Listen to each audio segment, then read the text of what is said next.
doesn't recognize it because it appears innocent, like you're doing, quote unquote, God a favor by submitting to God.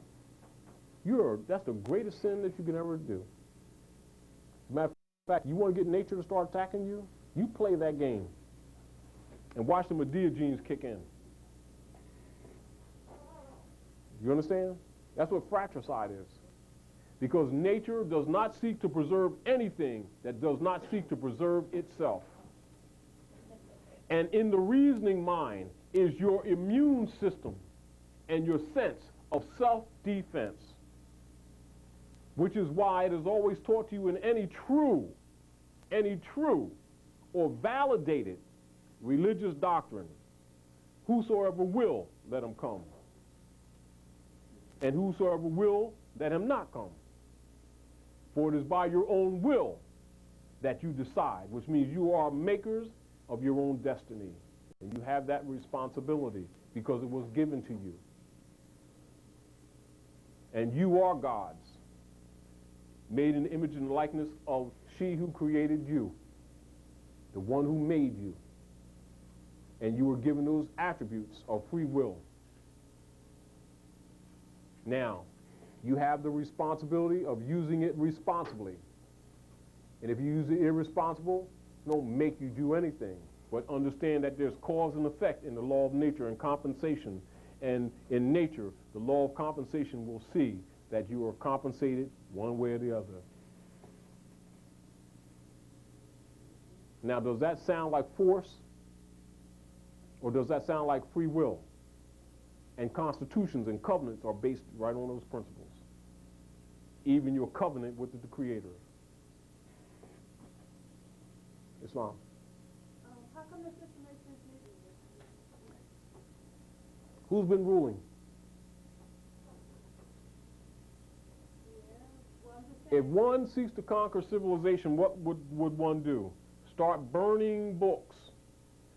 Start suppressing literature. Conquering civilization. Teaching falsehood, mixing it with truth. To do what? To confuse the people. And then coming there to remedy them. And establishing institutions saying, oh, we have the remedy. And then teaching them falsehood. That's how and that's why.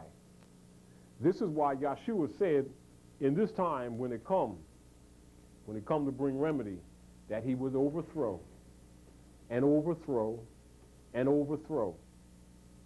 But how do they trick the people? They trick the people by using the Nazarene, deceiving the people and saying that he sanctioned these things that they're doing. And the people believe them instead of reading what the prophets said. You see, isn't it simple? Then he also says in the heliotext, my people are being destroyed by the day for a lack of knowledge. Did it say lack of faith? Nope. Did it say a lack of belief? Nope. Did it say a lack of prayer? Nope. Did it say a lack of running? Nope. Like eating sandwiches? Nope. Lack of knowledge. But what is propagated by most religionists? They condemn those who seek knowledge as if they're attacking God's realm. Don't they? But what did the script say? People are being destroyed for lack of knowledge.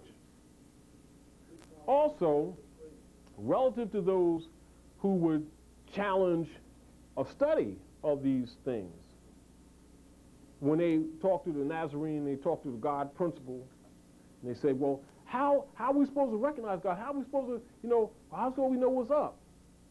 And he replied, look first back into the hole from which you were dug.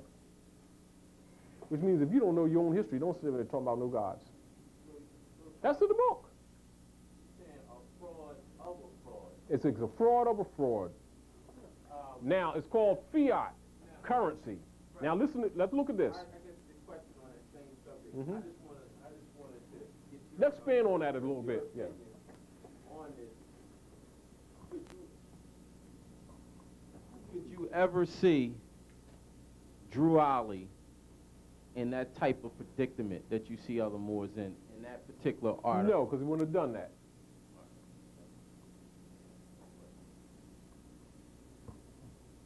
Would not have done it. Would not have done such things to bring shame on the nation. However, what that constitutes is seeking materialistic and selfish gain and justifying it by someone else's fraud. Our duty is to tell the truth. And our duty also is, under those circumstances, to file a massive suit against U.S. officials for violating United States Republic, constitutional republic policy and law. And so you have criminals, because policy is what you call public activity that's harmonious with the organic constitution, which means all things or dictums are not written in the Constitution, but all things that are harmonious with those principles, which are Isonomy principles, are the law. And anything contradictory to that is not the law. What you have, and the problem that you have here, is U.S. officials, Union State Society officials, who have guised themselves as legitimate, though they are not, United States Republic, constitutionally delegated with delegation of authority orders, and that would be written as capital D,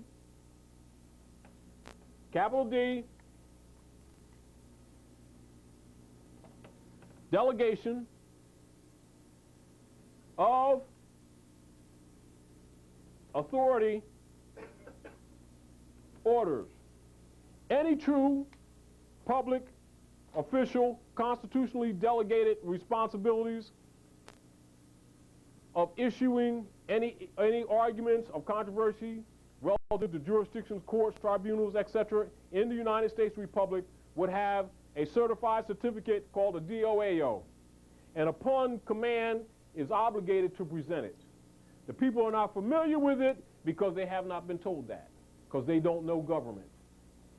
And so you have U.S. officials who are fraudulently faking to be delegated officials having authority to govern in the jurisdictions of the United States Republic that they are given what you call constitutional governance rule over by agreement of the Moors and some European sons. Delegated United States Republic, guaranteeing to all the states only a Republican form of government.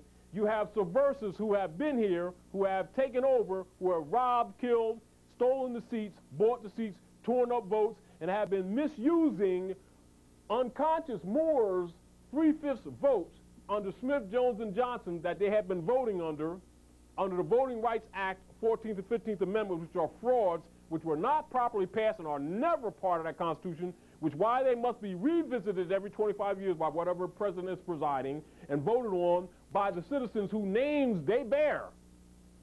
Smith, Jones, Johnson, and all that.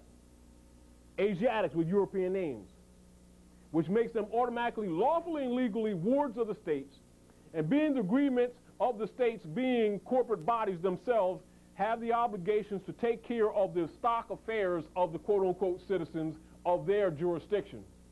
Being that they're not true United States persons, they are a corporate entity that actually exists.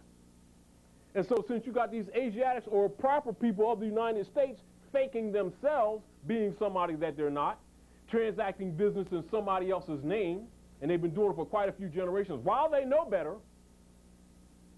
And so if a Negro votes, which is a fiction, and he votes in a European's name, which is a secondary fiction, and those 3/5 votes don't go the way the Europeans want to, they can lawfully, legally tear them votes up and put them in a trash can right in front of your face, and you don't have no suit. Which is what they did in Florida. So Should they chide Bush?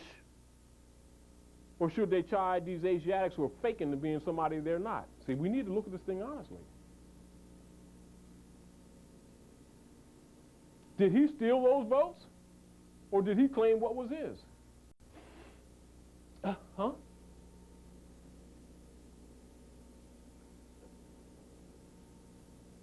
Did these Asiatics argue that you're instituting some democracy and the Constitution never gave you that authority? Because this is a Republican form of government and we must be represented. But as Negro, blacks, and colored, they cannot be represented because they're committing a fraud and can be sued. But the Europeans won't sue them because it's easier to make them an economic base because they don't know themselves. So now we're talking law. Now, we're not talking emotions. Is that the same thing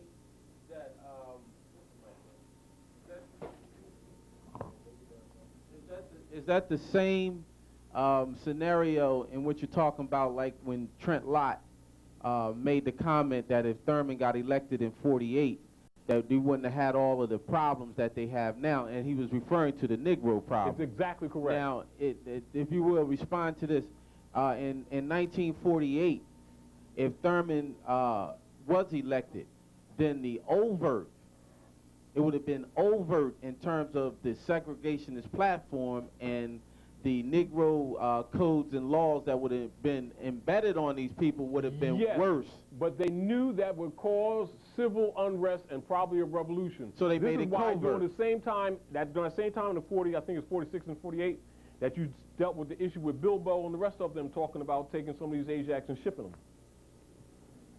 And but no nations would accept us, because truthfully, we didn't come from nowhere. So they have a problem. They got to catch 22. So then they had to increase investment in the penal industry to build jails, because they can't send us nowhere. So what they did was they made a covert operation that was overt in 48. It's exactly correct. And today it's covert. And you got many different facets you can call it. You can call it traffic court. You can call it the jump out laws. And you know, in Delaware they jump out on you. It is politically, as far as from a corrupt point of view, it is politically cleverly beautiful. Now, Key, let's deal with this, Brother Raheem. And also I want to compliment you and give you our respect and appreciation for teaching every Wednesday to bring these people into consciousness, because they need it out here. That's an aside. Thank you. Congratulations on your son. The Constitution establishes in the territories under the jurisdiction of the United States Republic and its Republican form of government, criminal court and civil court, and courts of consular nature. Now, a civil case cannot be tried in a criminal court, not lawfully. A criminal act cannot be tried in a civil court, not lawfully. These are checks and balances that are built in.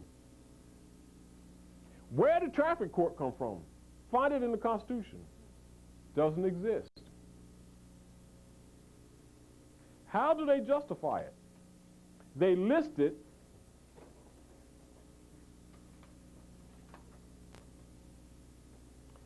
How do they justify it? They list traffic court under criminal court. Now, if traffic and movement is a crime, then every offense would be time. Because when you deal with civil matters, you deal with fines, mainly. We deal with crime, you deal with time. So how can traffic court be listed under criminal matters and you don't get indictment papers? Because due process requires that if you commit a crime, you must have will and intent and act upon it and create or commit a crime against society and be taken out of society with all your civil liberties being removed. becoming civiliter mortuus, civilly dead. And that does not deal with fines. It deals with time, removal of liberties, properties, etc. So there is no clause nor article in the Constitution that establishes a traffic court. Now, upon examination of matters dealing with traffic or travel on the land is the people's right and not a privilege. But traffic, driving matters, etc., deals with licenses under privileges and under raising of revenues, which is relative to taxation, which is making a right a privilege, and then selling it back under force of a contract and calling it law, then fining the people without time, without an indictment, without a jury of their peers, and commanding substance, or what they're calling money, over $20, which Constitution states that anything over $20, a trial is demanded and required. Looks like a criminal act to me. How about you? Fraud. Of course it is. Now, so if someone knows that and knows the Constitution, they know that if they have tickets and etc., they have an argument before the courts because they know it's a fraud. Now, you know that because you understand the law. But just to say those things without explaining it is not doing anyone any good because they don't know law. Now, any other rights that they want to debate, they revert back to you. But they're your birthrights. Don't you give up those rights when you claim residency in any of the corporate jurisdiction? Did you claim it, or did they claim it and put it on you? That sounds like a linear contract to me, and can be disputed, can't it? Yes, another fraud of a fraud. Oh, of course. Of course you know that. But if you understand the truth about your nationality and your birthright, you would recognize when they're doing that and would not allow them to create that false jurisdiction, would you? Because aren't there three issues before any lawful tribunal, and particularly the Republican form of government, and that is, before there's any adjudication in any matters, whether it's a person or a matter or an issue, the first issue before the court, the tribunal, would be the status of the persons, individual parties. Am I correct? Which would go with identification of them, right? Whether or not they are party to a contract that's in controversy and a violation of some article in that contract or agreement that constitutes a violation of that contract, which would be the law, all introduced into evidence. And in indictment papers would be presented to the defense so that you could prepare a defense, because if you're being accused, you have a right to all information under a writ in the nature of discovery that you can have that so you can prepare a defense. Am I correct? And with a jury of your own peers, so you can't have no foreign person sitting up there judging you. So then we're going back to status, so therefore nationality must be established. Am I correct? And America is not a nationality, is it? American is not a nationality, is it? It's a geographical location, isn't it? But we're Moorish Americans, aren't we? There's the pedigree, and you're tied to the land. Who's the sovereign? Oh. Now, so if somebody come talking about, well, we are all Americans, oh, are you talking about the United States of Brazil? Are you talking about United States of Mexico? Oh, United States of Haiti? You see how subtle that is? And if you don't know these fundamentals, how you can get trapped, if you don't know the quote-unquote, big quotes, truth about your nationality, truth about is important. Let's take nationality and birthrights and put them aside for a moment. Come all ye Asiatics of North America.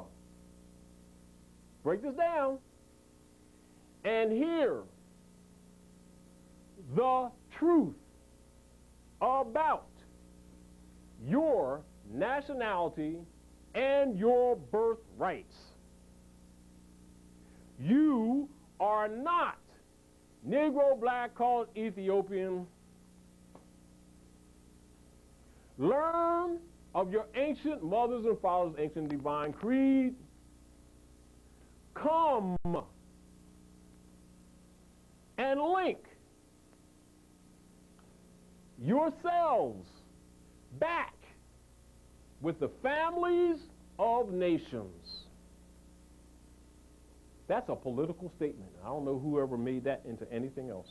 Taj, just based on that, linking yourself back to the families of nations, knowing the temple structures throughout the country, Set up like governments. and in terms of the square footage, and you being a master builder, you know, like the temple structures in Philadelphia alone probably don't add up no more than maybe 2,500 square feet, maybe 3,000 out of the 4 or 5 temples that are in the city of Philadelphia. That capacity being known, then you're looking at the numbers of people that could attend these buildings, these temple buildings. Now, So you're looking at maybe 300 people. How many people, how many dead, uncivilized people live in this Let me Philadelphia? clarify. So my point is, when you link yourself back to the families and nations, this is not something that's necessarily going to be done in a building, because we Of don't even have course. no building that holds. and it's not even Because that. that was the mindset of many, like you Of got to go course to it the is. temple to have this. Now, what are you really addressing, Brother Raheem? What you're addressing, wisely so, and qualifiedly so, is what is our concept of what government is. Those who understand government know that government is not a building. Those who understand civilization know that society is not a building. That the nation is not people who belong to an institution. The nation is out here. The true courtroom is in the society itself. Every time you do trade or commerce or communicate in any institution, you're in the court. Government is an abstract. What qualifies government is principles, national principles. They are not beliefs, for they are written and stated in the Constitution. So Taj, if you was down here at Unity Day and had the opportunity to speak before thousands, and everybody said, "Hooray, we want to go to the Moorish Science There's Temple," nowhere to go. You can't. Because the Moorish Science Temple is a frame of mind if it's really properly understood. This is why Jure said to the Moors who came into the temple, what is the power of the temple? What is the power of the institution of the Moorish Holy Temple of Science? The power of the institution of the Moorish Science Temple of America and the Moorish Holy Temple of Science, the Old Canaanite Temple, the Great Seal, etc., the Moorish Divine National Movement of the World, all of those coming under the umbrella of the Moorish Divine National Movement, are not to be viewed as individual powers unto themselves superior to the others. But it's important to pay attention to what Noble Drew Ali said. He called on all loyal Moors. One group of people. Second group of people. All members. That's referring to members in the temples, etc. Third group of people. All qualified, true American citizens. Those are 3 different bodies of people that Noble Drew Ali addressed. The first being all loyal Moors, and that's qualified, isn't it? All loyal Moors. What is he appealing to? People who are loyal to those ancient Isonomy principles of their ancient mothers and fathers. Not just because they're Moors. Then he appealed to the second group of Moors, not the first, second group in this column. All members, which implies members of those temples, etc. Then the third group of people, all true, qualification again, American citizens, who are for the enforcement of a free national government, Constitution. So it's bigger than what people think it is. Yes, it is. Yeah, because I mean the narrow mind is Excuse like me. the temple building. This is where you go. You must be here on Wednesday, now, Friday, that's and the Sunday. danger. That's the danger of the divisions that you often see from people who came into this movement with treacherous and traitorous intent to distort the mission. Now, I want to remind you again that Noble Drew Ali said, I want all the citizens, true citizens, and he said this clearly, of the United States of America to help me in my mission to bring my people back into the constitutional fold of government that they might learn to love instead of hate and receive their divine rights as citizens according to our Constitution, which was prepared for all free national beings, that the lion and the lamb might lay down together, and when the morning comes, neither one be harmed. Now, how somebody sit up there and start fooling these people and talking about he was just teaching some kind of religious aspect is beyond truth. I'll not call them liars, I'll just say examine what the prophet said. And he said there is but one supreme issue, and that is the foresaid, what I had just said. One supreme issue doesn't mean that he didn't deal with other subject matter. He did. There was a supreme, which but is that the was national the supreme issue. Therefore, that is the supreme issue of this Moorish movement, is to bring these people who have been outside of the constitutional fold of government back into the constitutional fold of government. Now, let's put this like it is. If these people are not taught the principles of constitutional law, the essence of it, the nature of it, which is a covenant, which is an agreement, which is a contract that has written document articles, and they're not familiar with it, they're not familiar with the nature of it, the structure of it, the reason for it, the history behind it, their connection to it, they will disconnect mentally because they think this is the instrument that suppressed them. Do you understand? Because they're associated with the European sons only who have been abusing them and holding them outside the constitutional fold of government artificially.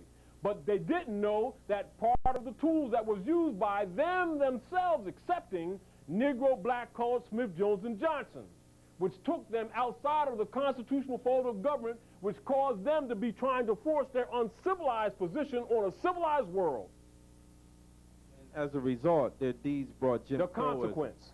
Yeah, Jim Crowism, segregation, and everything. It's called cause and effect. Also deals with law of compensation, am I correct? All right, now, so the deal is, so traffic court and the black codes of 1724, which is Christian black codes that came from the church, introduced into the states. They closed the Freedmen's Bureau, which was established in 1866, actually initiated in 1865, but established in 1866, closed in 1870, which was to do what? To repatriate these Asiatics, recolonize them back onto the land between the Rocky Mountains and the Alleghenies. Am I correct? We deal with the 3630 parallel issues. Also the same issues that was brought up in the Dred Scott case. What did they do? They squandered the finance and closed it in 1870. 1866, 67, 68, 69, 70. 5 years. And they closed the Freedmen's Bureau. Now, let's look in history. What other institution is relative to the work of the Freedmen's Bureau with other things added to it? Old Canaanite Temple, or the Moorish Divine and National Movement, which you see today, established by Noble Drew Ali to redeem the people from their sinful ways. What is their sinful ways? Practicing those things that delude to slavery, which are outside of the constitutional fold of government, which causes them to be black legally. Now let's look up in the law dictionary, colored. which you didn't get a chance to finish. Now let's stay with this. Let us stay with this concept, because we're going to deal with this, because this also gives Moors and anyone who understands this a defense when they go into traffic court. And these are the principles I used when I was POW.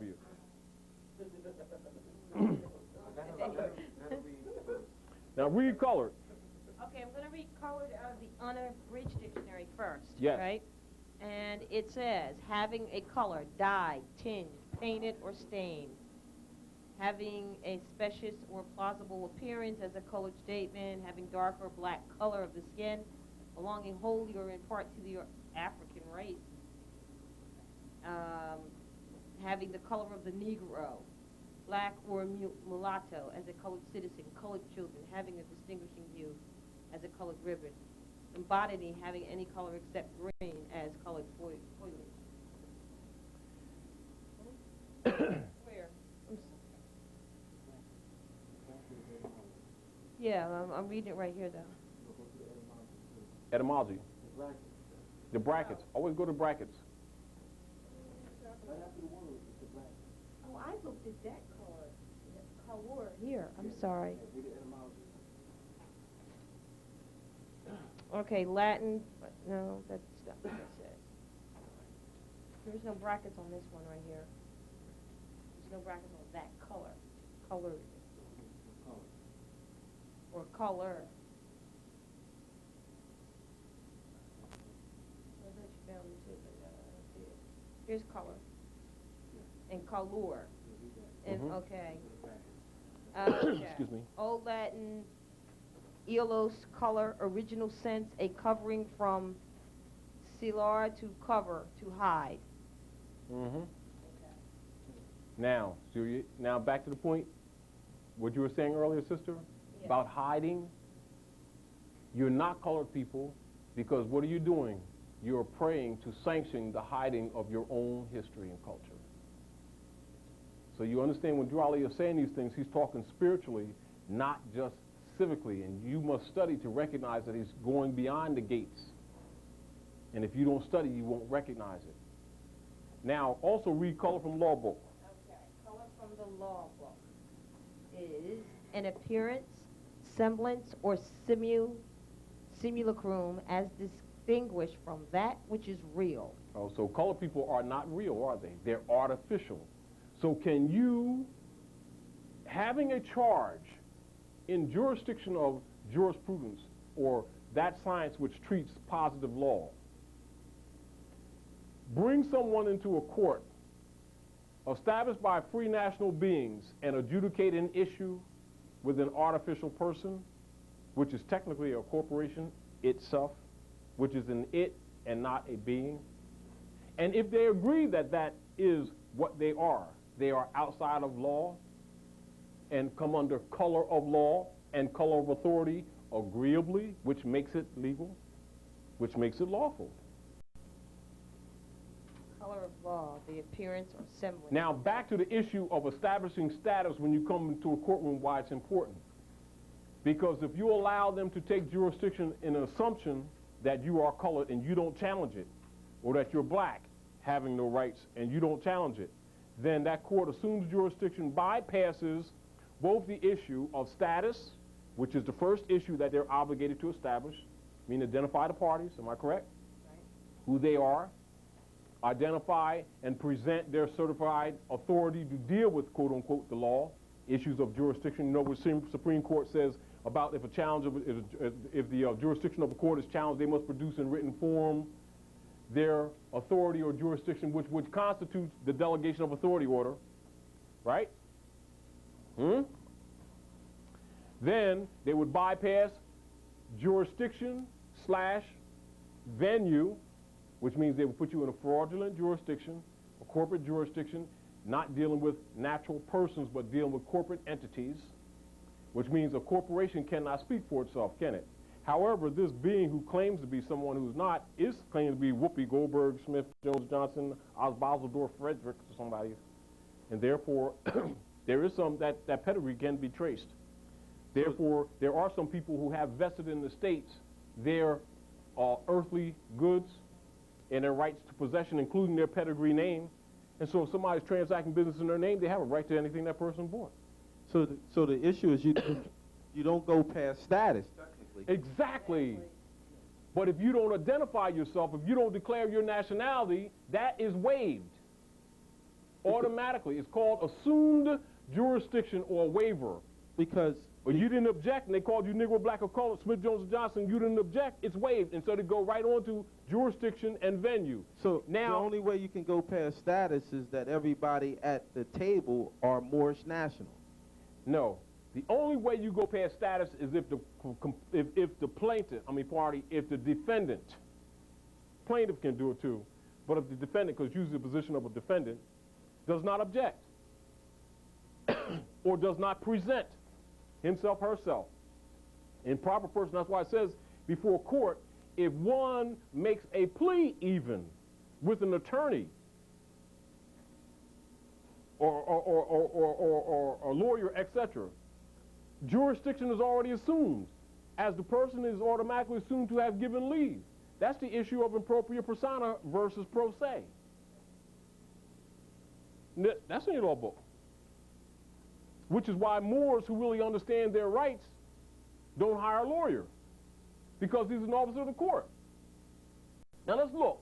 Now let's go through this real quick, and then don't let me get too far away, because I don't want to lose point. Judge, magistrate who claims to be the referee, claims to be, ain't showed you no papers yet. Technically, you're just corporate clerk. Member of the Bar Association of England, which a branch here in the Americas, etc. Officer of the court. We got that? Prosecutor. Member of the Bar Association of England with a branch here in the Americas, etc. Officer of the court. We got that. The private corporation bar association that the judge is using the public funds and that bench to solicit sales for and propagate across that bench, saying that they supersede the Constitution and they due process, and that you need to pay him so that you can have some rights. A member of the Bar Association of England with a branch here in the Americas, and an officer of the court. You ever hear the term conflict of interest? Oh, doesn't that clearly exist? Does it take a rocket scientist to recognize that? Then if Moors know the truth about their birthrights and they go hire a lawyer, they already know he's an officer of the court, therefore he's a spy. Pardon me, a paid spy. And his first obligation is to the court, not to you. So if you don't know your rights, you don't have them. And when you give him power of attorney, you just declared for the record, factually, that you are incompetent. And being that he's an officer of the court, his first obligation is to raise finance for the court. So the judge sells the Bar Association for, of course, the court, superseding the Constitution and your due process, and he's a partner with him. They probably both go to the golf club together, running with each other's sisters and doing all the rest of the stuff, and with the preacher's wife, and he's a partner with all them, and they've been sucking off of you. That's the theft of your birthright. And these are supposed to be what public servants, and now you're serving them and ain't figured it out. Is that like the doctors in the pharmaceuticals industry? Same thing. Conflict of interest. You know, of course, they ain't going to tell you about herbs, and they're going to condemn herbs. It's the same thing. And so when you really understand this and you understand traffic court, now if someone is brought to traffic tribunal, traffic court, which deals with commercial vehicles. Now you must understand also that what they call driving laws, etc., deals with commercial entities and transportation of goods across state lines and within state territories under what you call privileged, license issues, revenue-raising jurisdictions, having nothing to do with the common people's right to travel the land in their personal conveyances, which require no licenses, no fees of any type. Do you understand that? Understanding that, you already know that those codes have been placed on the common people unlawfully by corrupt politicians. Hey, Taj, on that same vein, In the city of Philadelphia, I received many tickets over the last year or so, parking violation tickets, as they say, and I've been returning them to sender, and putting on there no contract, no consent, private property, and sending it back. I haven't received not one bill in the mail, and I may have sent about maybe 6 or 7 of them. But the other thing that you would do, and it's what you recognize with most people, is tell them that a complaint or ticket is a complaint. It's not an indictment. And it constitutes nothing as far as legal movement, and it's a non-prosecutable document. That's number one. It's an artifice. So secondly, like you say, you know, you don't agree to the contract and you don't want to do no business with them. And I guess my point is, I didn't receive any correspondence back. I mean, I guess they purged it, but usually what happens is, you will get something in the mail from them, a fine. Or they'll come after you. Yeah. Things like that, you know. But it's sort of like that's a precursor of understanding your rights. And see, I assume the way that you presented it. Right, because what I'm assuming doesn't mean that they're not going to harass you. Right, but what I'm assuming is that they have those within that corporate structure that knows the law, and when they come across that type of response to their instrument, their presentment, then some will purge it. Those who have that authority can purge it. Yes, and I say it's more often now than it was before. It's only because Moors have been actively, over the years, putting up a challenge to protect their birthright. But normal procedures would be to immediately assume jurisdiction and proceed to use color of law and the color of authority and fraudulent warrants and go after your liberty, your property. Now, the real deal is understanding those things, and because what has happened is many Moors, particularly Great Seal Moors, have instituted suits against them, and have put liens against some of them, and which has caused to give them pause. Well, you said liberty and property, but we know they're even becoming more extreme. They're really going after your life. Well, of course you know that, because that's your movement. See, no, it's like water. You know, you go to a stream, and the water's flowing freely, and moving with the tides, moving with the moon, and it represents life. And you can catch fish from it and feel safe. You go to a stagnant pool, and you don't want to eat the catfish and all the other fish because you might get disease. Because stagnation means stopping movement, which means stopping the current movement, fiat currency, not money, currency. So when you understand they're dealing with electricity and what you call movement, magnetism, male and female principles in nature, which is why they're called currency, back to gold and silver, why they could get it out of your hands. All this is relative. They're scientifically suppressing us. We need to understand that. It's not emotionally, not just because they're nice being wrong guys, not being fair. They're actually using science. Yeah.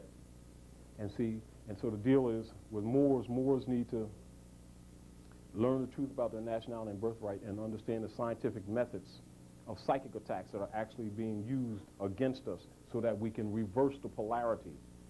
Because what they're doing, they're using nature attacks on us.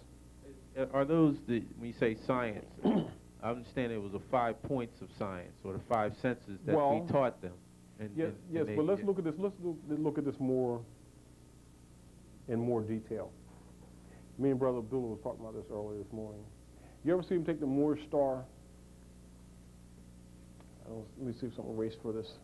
An eraser for this? I want to show you some symbolisms.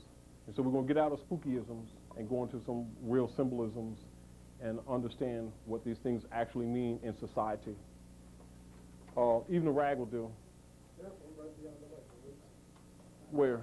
Oh, I see it. Here it is. I see it. All right.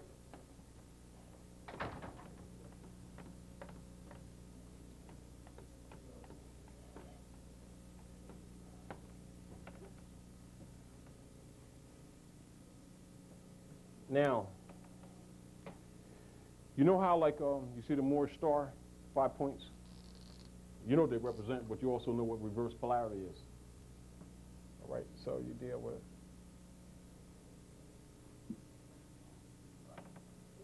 The Moorish star would have pointed down, and then they put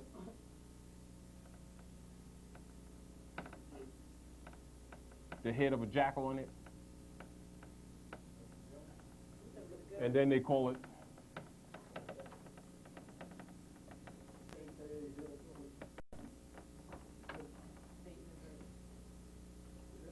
and then sometimes they'll put the horn to the goat, and then sometimes they'll put the head of the jackal. Yeah. Now let's talk about when you're dealing with the principles or the divine principles, or you're talking about polarity. In polarity, in the book of revealing, it would be talking about separating the wheat from the chaff, the sheep from the goat. These are principles. Or in real deal, they'll show you in symbolism, often when they're telling stories, or in certain novels, they use the head of a jackal in that star inverted. And what it represents is the lower nature of man personified and activated in society in reverse of the upright principles. But it's the same, but it's really the truth reversed. And the jackal, if you study the jackal, what you'll find is a jackal on the border of Asia and Europe, and the jackal has silver hair, black hair, blonde hair, brown hair, all in the same patches in the body. And the unique thing about that jackal is that jackal does not just kill to eat. What that jackal does, it kills, buries its prey, does not come back to get it until it begins to rot. Then it comes back, digs it up when it's rotting, and that way, in its digestive system, it receives the nourishment. Means it's a destroyer of the destroyed. So it's the nature of it, which is why that symbol is used.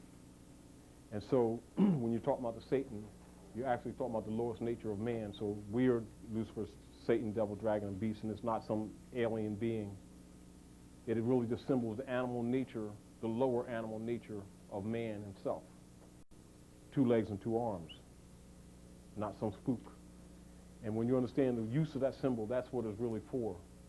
And it is the Moorish star, reversed.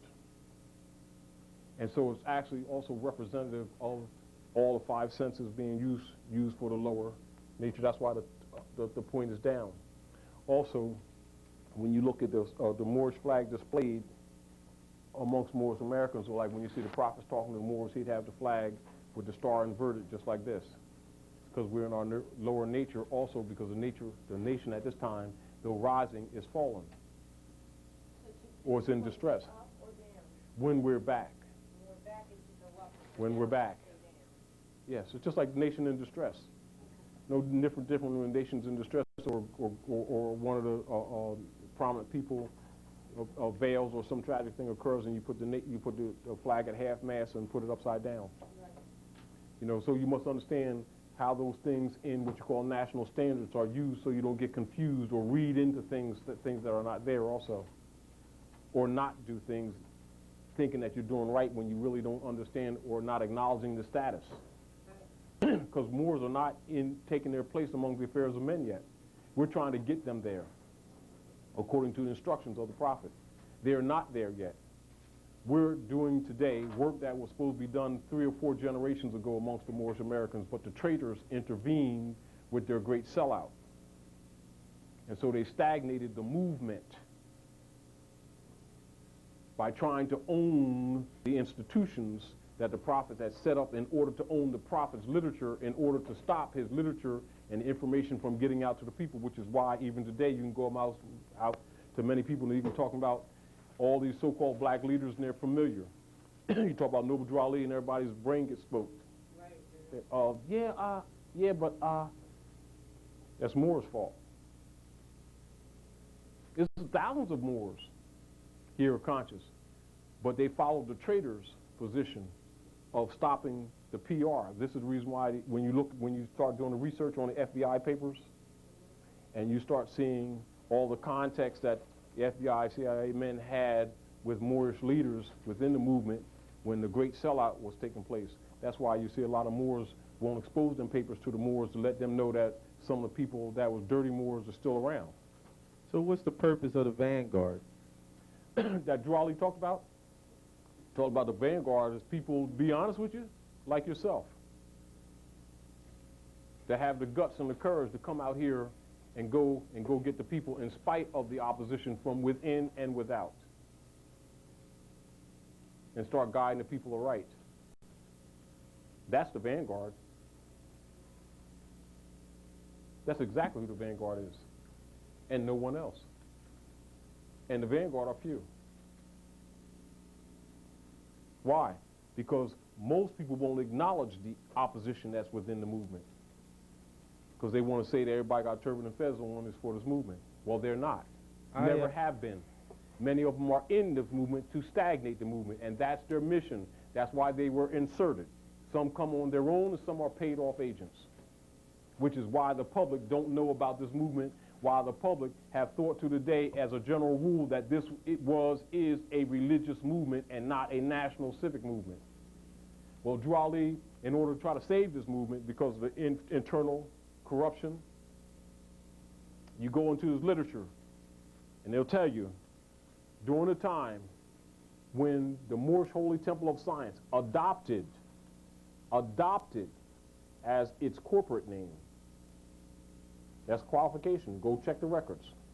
The Moorish Holy Temple of Science, sovereign institution, adopted as its corporate name, the Moorish Science Temple of America, and registered as a civic organization. That means science of government. What's the correct name again? Moorish? Holy Temple of Science.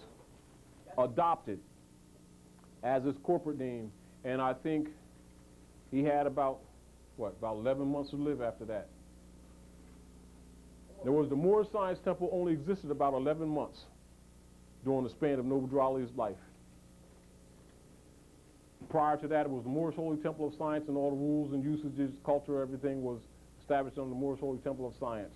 Moorish Science Temple was adopted by the Holy Temple of Science as a corporate name, corporate activity, meaning that the Moorish Holy Temple of Science did not disappear, nor did its jurisdiction, but that its rules and regulations that applied to both the Moorish Holy Temple of Science and the Moorish Science Temple of America at the same time, as two relative but separate entities. One dealing with corporate issues, and this dealing with people who were dealing with religious affidavits and people who didn't understand truth about nationality and birthright, who could also use religion, you know what I'm saying, as a basis for tax exempt, et cetera, something like that. And then, of course, those who knew their birthright, who were understood, those who were expert, which would be called adept, who understood the truth, could stand up for it by law. In other words, he made a place for everybody.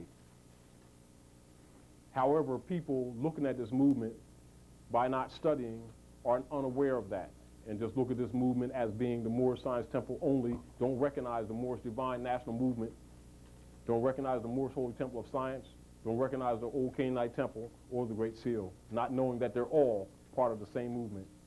Different degrees of understanding, different degrees of knowledge, and different degrees of activity. And the vanguard are those who are taking this to the people. Those who are not the vanguard, those who've been sitting on it, or others who've been going to the grave with this knowledge. We're letting the people suffer, and which is why you're at the Pearl of Africa now, and people like yourself and myself while we're here. And I tell you this, and it's not a pat on our backs, it has nothing to do with that. If it wasn't for people like us, Jure wouldn't be back on the burner again. Because it was up to those who were in control of the movement, most of you wouldn't be sitting here, I guarantee you that, almost. And these issues and the level of information and knowledge that the people are dealing with today would not be out there. Because by design and by conspiracy, it was being depressed, oppressed, suppressed, hidden, expunged. And the national side of the Moorish movement was dead. It was black. And so what happened was people was coming to our temples, which is still our institution, and all they was doing was reverse church. And of course that's the truth, and of course most people won't admit that because of our egos, but that's still the truth. And when it came to protecting their birthright, you've seen Moors in nigger lines going through all the suffering, that this nationality and birthright issue was to remove this suffering from them. didn't even know the value of their nationality card, didn't even know that it had to deal with their status in this covenant contract. That when that crescent and the star was seen in that Moorish flag, you understand, and our amity banner, amity and commerce banner was seen, that immediately the jurisdiction issue changed, the venue changed whenever the European dealt with us. So even with the name or the title deal today, They're supposed to automatically recognize that the venue changes. but the people still continue to contribute to those things that brought disgrace, dishonor, disrespect, Why? and Because everything. Moors themselves that were wearing turbans and fezzes was going around lying to the people saying that this was a religious movement. And were busy practicing religion without definition and still practicing divisions even amongst themselves and talking about bringing these people in the constitutional fold of government. How? Most of them ain't never read a constitution. And yet Jure Ali said, help me bring my people back into the constitutional fold of government. I want all sincere people to help me in my mission, in this great missionary work. And you know, it's ironic that you bring that up, because even in the Sacred Drift, the book that was written about Noble Jure Ali and the trials that took place in the 1930, roughly 19. When was that? When the officers got killed in? That was 1930. No. 1930, right after Jure Ali. 28, 29. Some of them got killed before, and they tried what they did. Now Green, who was the secretary. But the point, I know. Yeah, but let's because we got to lead up to that. Because without qualification, it would just cause distortion. Green was the secretary for Noble Jure Ali, Treasury Secretary, etc. Now, he worked for a Yiddish man called the Jew. You know, a lot of these Moors are trying to sell the movement out to those Yiddish who are claiming to be Jews and not Jews. Because you know we're Jews. You know that. We just don't use it because he's using it. That's our degree. There were controversies there. Money was disappearing. Jure Ali took a trip to Chicago. Come back, his furniture's out in the street. Money's missing. They was trying to steal. There was millions and millions and millions, compound millions of dollars in the Moorish movement. And Jure Ali was building this for the people. They were trying to squander the money. And he says, this belongs to the people. You will not squander this. They did everything they could to get him out of his own movement.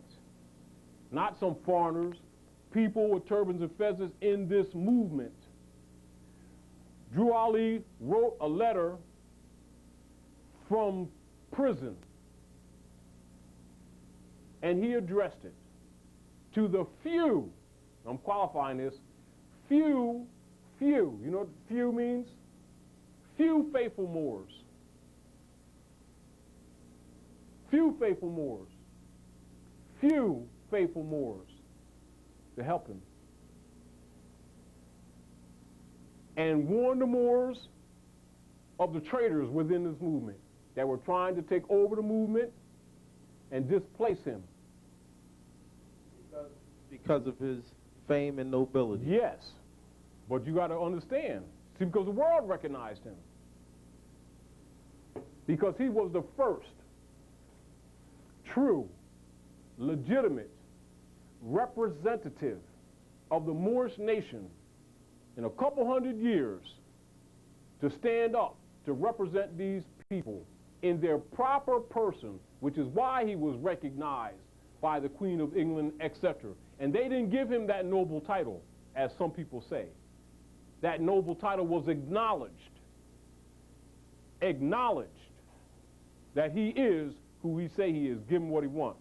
And so you laid the foundation well. So around 1930, when Brother Al-Ill was going to court. Yes, after that shootout. Yeah, just to back up what you were saying, in that very book, The Sacred Drift, the author made a reference in saying that the Moors who flocked to the courtrooms, they were jam-packed in the courtroom with turbans and feathers Yes. on, knew as much about jurisprudence as, I can't remember the quote that he used. And jurisprudence is true law. Yeah, they did, but he was saying that they knew as much about jurisprudence as, say, a child just coming out of the womb. Well, In other words, they were illiterate in terms of law and the truth jurisprudence. of the matter is Adams did. Adams knew the law because he taught the law. Jure Ali established around himself chosen persons to whom he taught the law. They were held the charge of teaching it to the others. No different than Jesus did, Yahshua did with his disciples. Exactly the same thing. However, we all know that some people reneged. Some people was in it for this, pretending that they were for the cause, which is why they conspired to get rid of him. And when they brought him out of jail, because what they did, they threw his furniture on the street and everything, and he was robbing them finance and everything, and they killed Green and tried to pin it on Jure Ali to get him out. They arrested him on it, tried to chump up them charges. Character assassination, the whole thing. Of course they couldn't stick. You understand what I'm saying? But what they did, they arrested him, and they beat him up, and then they got the support of all the Christian ministers in the community who was against him anyway, because he was teaching about the 14th Amendment and the fact that they was Masons, and they was mad at that because the people don't know that they Masons. The whole game, people in the temple, you understand, came there acting friendly, most of them which was ministers, so-called converted, who really came in there because many of them were plants to subvert the national side of this movement. Of course, nobody ain't supposed to talk about that. Many of them still in this movement. You understand what I'm saying? To kill the civic side of this movement so people can think it's just another black religious Islamic sect. You get? That was their mission, to establish that fake reality, not reality, but that fake appearance of reality, that semblance, that color to the people, which is the color that most people have of the Moorish movement now, and anyone says that's not true is a liar, because that's the concept that people have of this movement. Until we came out and started reaching out to them while everybody else was being silent, condemning us for doing it too. And we put literature out there to change their concepts so they could have something to reference to. You understand? Just like the prophet said do. Exactly what the prophet said do. People mad at us, still mad at us for it. I don't care, because I'm not in it for them. I got babies, and they got babies. And they got babies, and the babies, they're still in the womb. And I ain't having it. And I'm a soldier. I came as a defender for Noble Jure Ali. That's why I do what I do. I'm telling you bluntly. And I ain't afraid. And I know what they did to him. Well, they thought nobody would come and defend them. That's all their really problem is. And think nobody's going to tell it just like it is. That's what their problem really is. And think they was going to get away with it. Well, they're not. They're not. Their game is up. It's up. Spirit don't die, I'll tell you that much. So you said 11 months after he I'm saying to you that the Moorish Science Temple of America only was in existence for 11 months before Jure Ali left the scene, veiled his form. So the concept that the Moorish Science Temple is this movement is false. saying this is Back up. It's not a disparage, it's not a point, I'm not making a disparaging statement. I'm making a statement of clarification because we need to clear these people's minds up who have misconceptions of this movement. That the Moorish Science Temple is not the Moorish movement. It is a faction of the Moorish movement, the latest, the earliest, and the youngest. Because the Moorish movement was established May 1st, 1916. And you look at the timeline, and whether you look at the B'nai B'rith, the Federal Reserve, things were done in parallel to all moves that Noble Jure Ali made. 1913. Drali, because really 1912, What I want to know, officially. what I want to know, did they conspire to take the prophet out? Yes, they did, And that's from within. That's how they passed on. Yes, yes. In other words, this is what happened. On the death certificate, they wrote pneumonia. First, they tried to poison him 2 known times. Were not successful. One time he pushed it aside in his food and then told them what they was doing. You understand? When they put him out of the prison, they delivered him into the hands of his enemies, Moors. They beat him to death. They beat him to death. No. Back up. Back up. Back up. Back up. They delivered Noble Drali back into the hands of the treacherous Moors that had helped the Europeans try to set him up with that murder charge against Green in the first place. And they beat him mercilessly and robbed him and thought no one would come back. That's what they did. And all the rest of the crap you've been getting is lies. And the greatest traitors of this movement is right in them temples. I'm telling you that, brother. However, we send you there. And we came back for him. We came back for them too. And they're going to get it. And not what they expect either. And I'll tell you this, they don't want to see Jesus. They really don't. They think they do. They got a surprise coming, bigger than they'll ever imagine. That's who the vanguard is, brother. And you're one of them. So you got some growing to do. You do. Because you are reawakened whether you know it or not. You think you're awake? You know you're wise. I know you're wise. But I'm going to tell you to your face that you just became awake again. And what you thought you know or knew, you didn't even know. The party just started. Though it's been on for a while. Ain't seen nothing yet. Jurisdiction, it's a broad subject matter. Study it. But most of all, you want to help this movement? You want to help you? Tell somebody who doesn't know and tell them about this movement in the proper context. That this is a divine and, that's a conjunction, isn't it? National movement. And they better know what divine is, and they better know what nationality is, because if you don't tell them, you're going to get it. And so you better study it so you know it. Because when you took that fez, and you took that nationality card, what you really got is a covenant. Really. And you took on a charge to help redeem those people. And for anyone who says they don't exactly know, we're a little confused about what, we hear about Noble Drali and we hear about this. You want to know what he says? You know what your charge is? Go right to that divine warning to the nations. That's your instructions. So don't sit up here and pretend like you don't know. And I know that people will pretend that they don't know, but I'm telling all of you who are sincere, that is your direct charge. Now you say you soldiers? All right. There's a storm out there.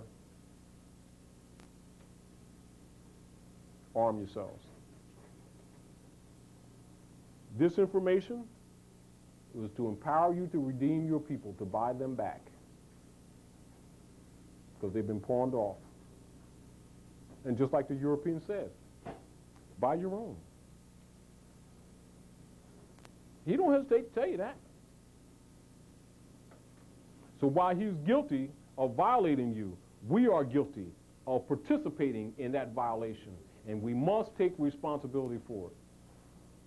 So, back to key. When you understand the truth about your nationality and birthright, you're well able to defend it. And you don't go by what people feel about what you're doing, that they disagree with you or they don't really understand. If they studied, they would. And if they don't understand, it's because they haven't studied.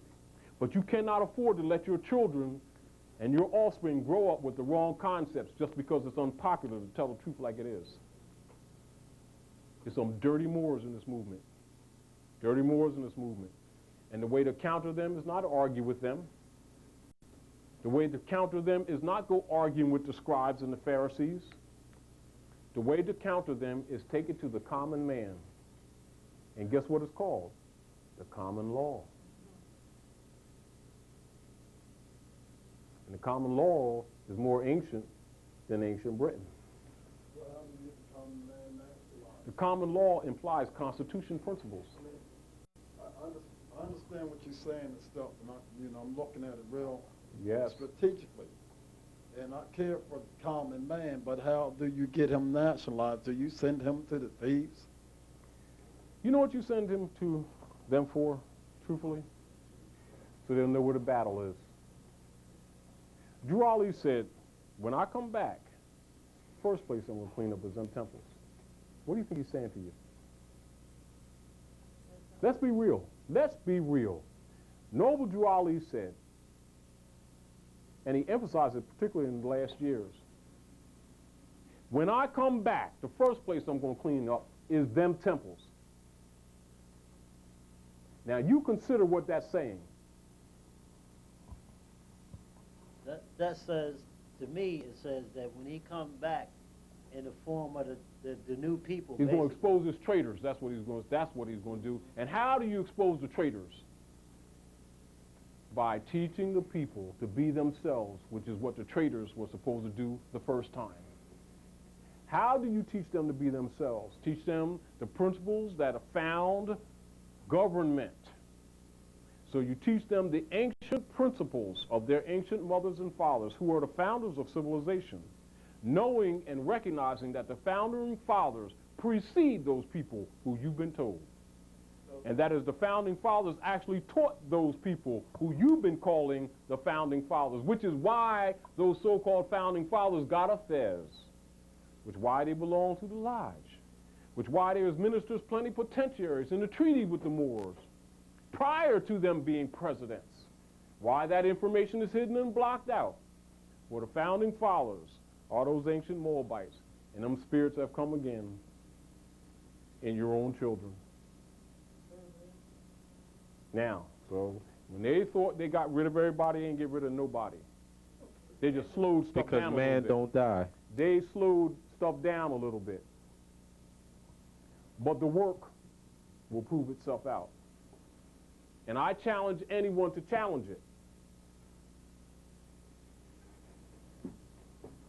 And as soon as they do, the angels are stepping in and going to kick their keisters successively. But your job is to go out there and get them people.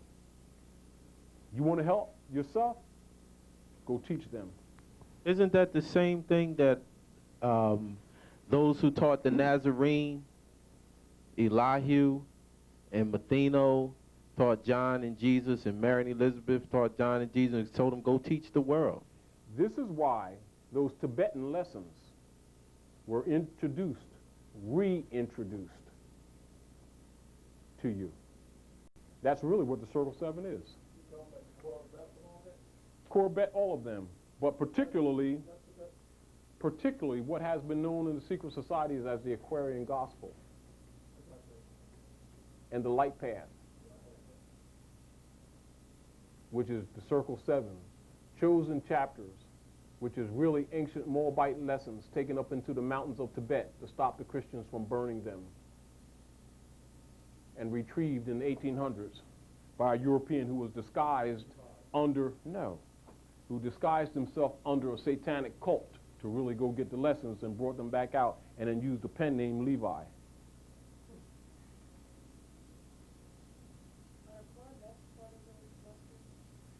Lemurian. They're ancient from here, from what is known as Bel. You know what Bel is? You know the seven, you know the calves in the stall that's mentioned in the book of Malachi, the last chapter of the Old Testament? Bel was symbolized by the calves. You know, they talk in the Bible about the calves, gods, all that stuff. Idol gods. No. Bel is really the zodiac. And Venus. And it's ancient here. And you got stone Venuses here, both buried and up. That's right here in the Americas. That's ancient. That's actually Venus. And when you're talking about Venus in Italy, at the Vatican with an arm broken off of some statuette. Right. So the point that I'm making to you, it's all ancient. And it's right here. And you're a part of it. And you need to reconnect. Can you answer this for me? Yes. When you said they went up in the Tibet, and that's real deep because... Tibet, right? Up in Tibet, they have Lamaism, Buddhism, and so forth, so on. So then they say, let me give you some keys. When Drew Ali gave you that nationality card, he gave you some keys. He said, we honor all divine prophets. Name them. It's on your nationality card. So name them. And Ali. Oh. What is he telling you? Go back. Go back. Go back and retrieve the records. And when you do, you will be able to decipher that which is relative to you. But he did it for you in the circle of the 7 Elam, in the 7-day cycle. Circle 7 in Quran, that was tailored, listen to what I'm saying to you, tailored to you. That's what Boaz means, is born Saipalal Zigzag Zik. Yes, but listen carefully, because I'm taking all the confusion out. I don't want to deal with anything that's riddled or that sounds vague. Circle 7 was the ancient lessons, particular chapters chosen that was tailored to reverse the polarity that was put upon us specifically. That's why those particular chapters were chosen. That is tailored ancient lessons that was prepared by Noble Drew Ali. They're not new. The holy instructions is direct writing from him for you. The divine lessons prior, the first part, is the ancient Moorish lessons taken into the Tibetan mountains to protect them from the Christian burners far back, even before the Crusades. They are ancient lessons that originate here. Now that's the truth. And with it, you can get your house in order. Conceptually.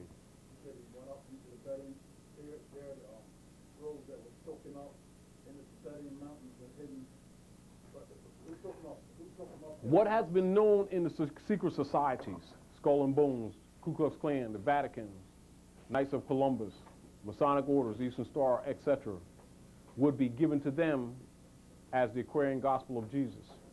That's the code. The Aquarian Gospel, because it means the age of Aquarius and the zodiac and the water bearer. And the gospel is the good news for ancient mothers and fathers. To you, the tailored text is the Circle 7. Moors did. You got to remember, our concepts are wrong because Moors think that we just occupied down here. Moors occupied what is known as Mongolia or China too. What do you think the wall was built for? No, to keep the European out. Oh, anyway, because we're running over time, and I trust that I answered some of your questions, sister, conceptual-wise. And as you can see, it's a mental change that must take place. The change that will take place out here will take place when our minds change. But the mind cannot change without, how do you say, some of the buried information being told. Because you can recognize, once you recognize, you have a lot of information already. But when you have a lot of the otherwise secret information, your concepts change. No, your concepts change, and the scattered mirror pieces are put back together, and you start seeing differently. You start feeling differently, and you will operate with more confidence. Not because of me or anyone else, simply because you have a different body of information. You got reference points.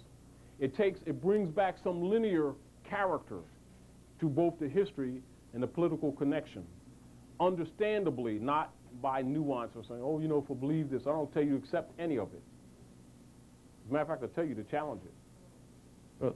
But in challenging it, if you're sincere, you'll get information that will actually support it and help you. This is why strategically, we've always put out certain key pieces of information that create certain controversies, because we know as soon as people will start disproving it or condemning it, that they will expose themselves, even not necessarily recognizing it immediately. Do you understand? Because we're dealing with science, but we also know that some of the scientists who have been corrupt are so corrupt that they're blind. That if you come at them humble and you expose certain information, that they're so arrogantly confident that you'll be defeated with a challenge or how do you say, a condemnation or disparaging remark that they would have conquered you. Little do they know the powers behind the words, because they put it this way, they take it for granted that everybody that's out there saying they're scientists is just saying it as a fad. Some of us are scientists. Brother Taj, we're getting ready to journey on back to Delaware, but I want to say that I really appreciate the work that you do, and truly you are a vanguard of the movement as well. And our duty is to do what we have to in order to protect the prophet and the movement. That's right. And I certainly appreciate that. And on Wednesdays, we are building on Know Thyself. That's the series that we're running.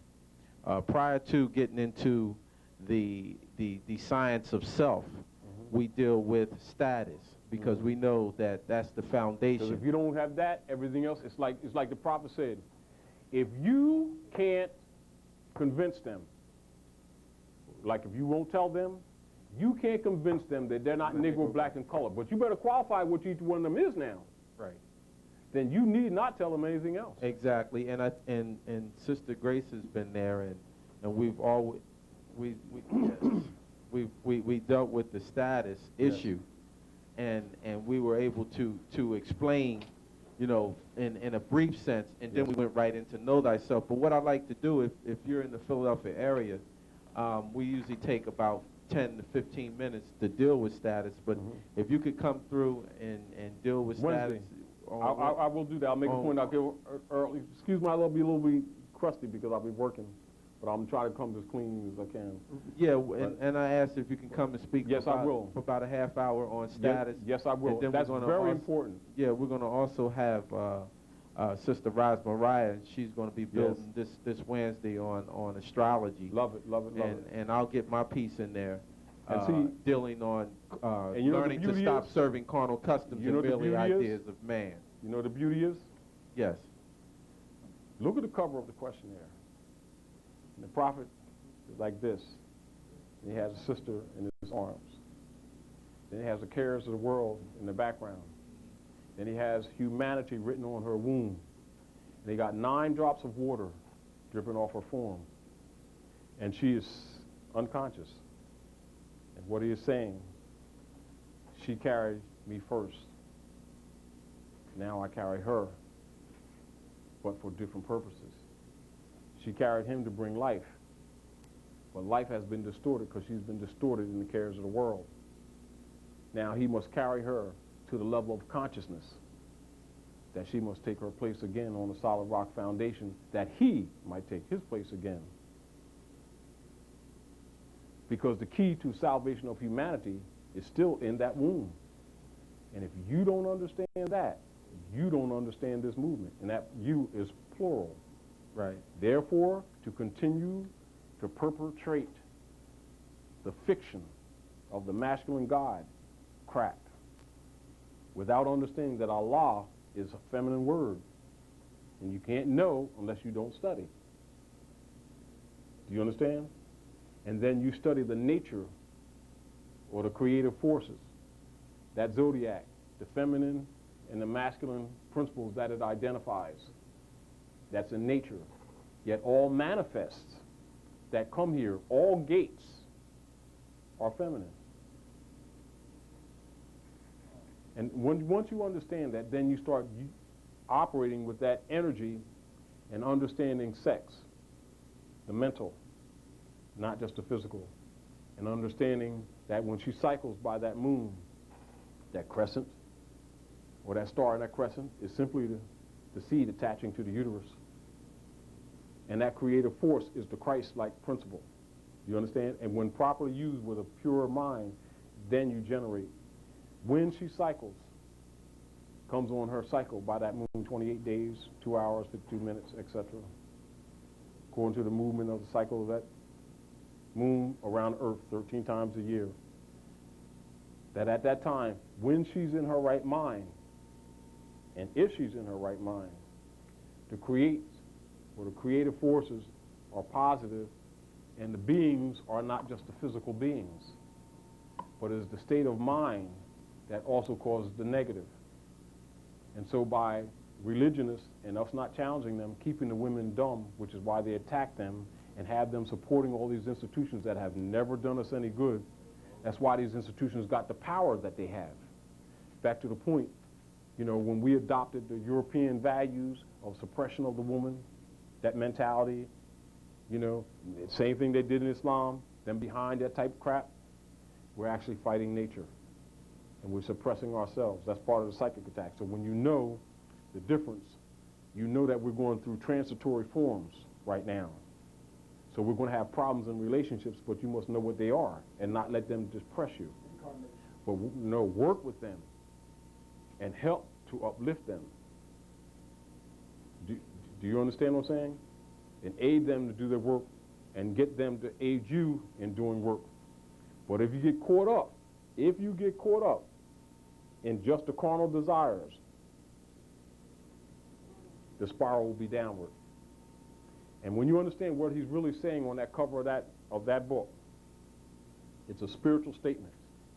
And it's a statement of what you must do and what you must be conscious of.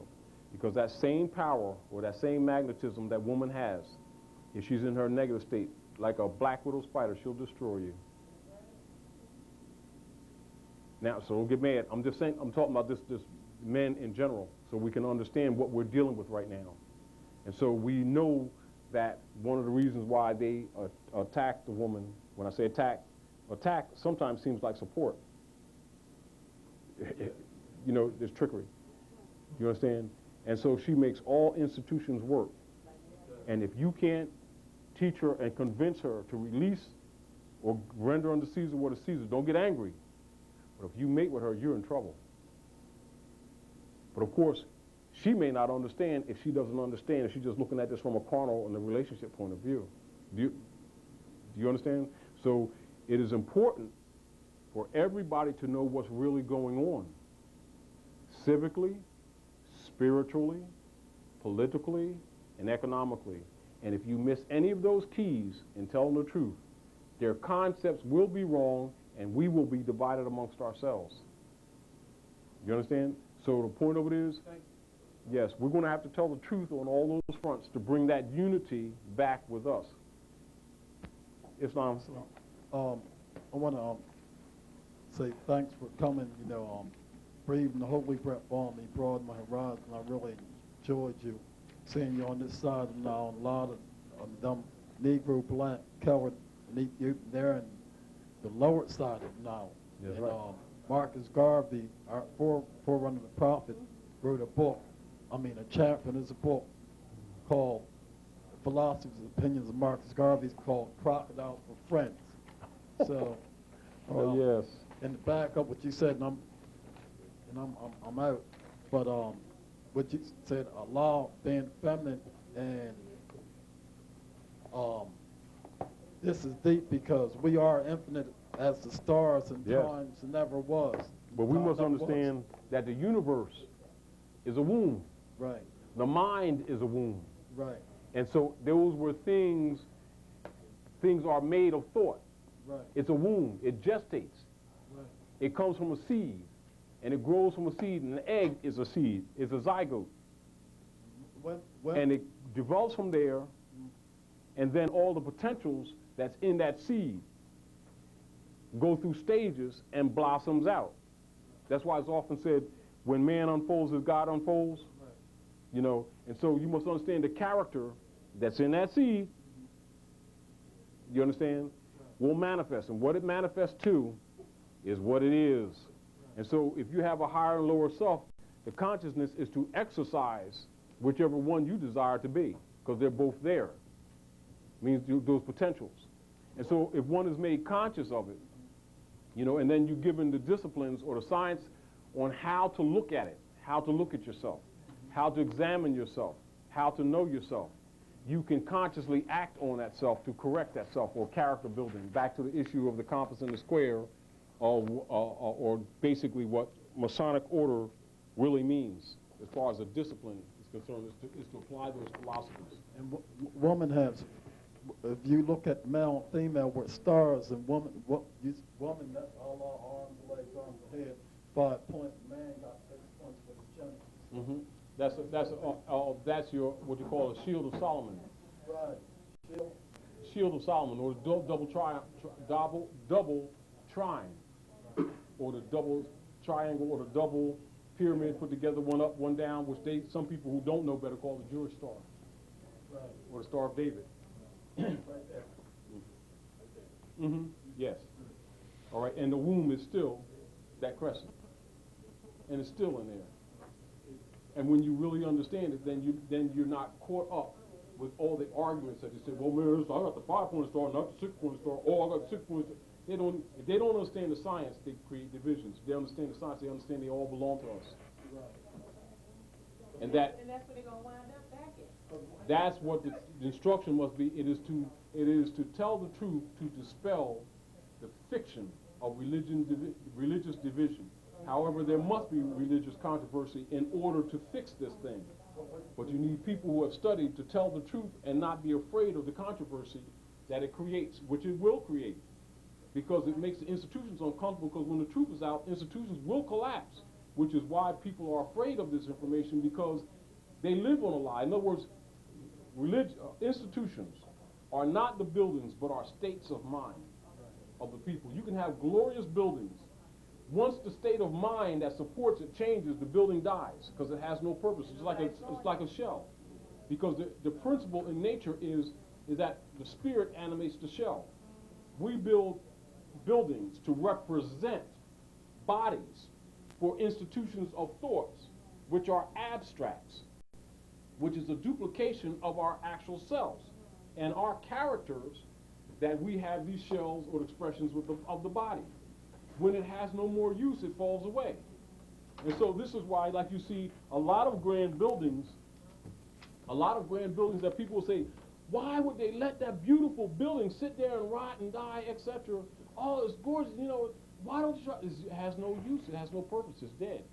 And it can have all kinds of valuable stuff, and then they'll tear it down and build some condos, and you can't understand, but that's the deal. And so we must understand that governments are abstracts. They are states of mind. When the mind changes, the condition changes. So when you understand how this thing works, if you go out there and change these people's minds, the condition that they're complaining about will change with it. They don't know it because they have them separate. They have the illusion of where power is, for lack of knowing where the actual force and power is. And that power is temporal, and force is not. You got a circle that represents the universe and all those stars in it. Exactly. Now, and that's the key. Always recognize that it only represents an abstract. But your connection must be to the abstract. Meaning that we use alphabets, we use numbers, we use these glyphs and these symbols, just like we use religion. Do not. Yes. Do not confuse these symbols. His tape is still on. I got to close out. Yes. Anyway, Moors, I'm going to say peace in Islam. Let us say prayer to close out. Let's face east. Islam.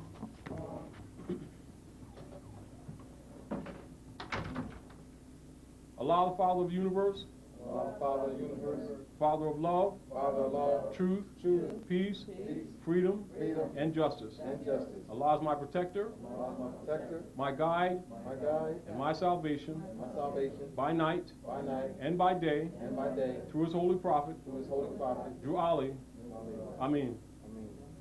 Islam. I trust we did some good, Moors. And trust we cleared up some concepts.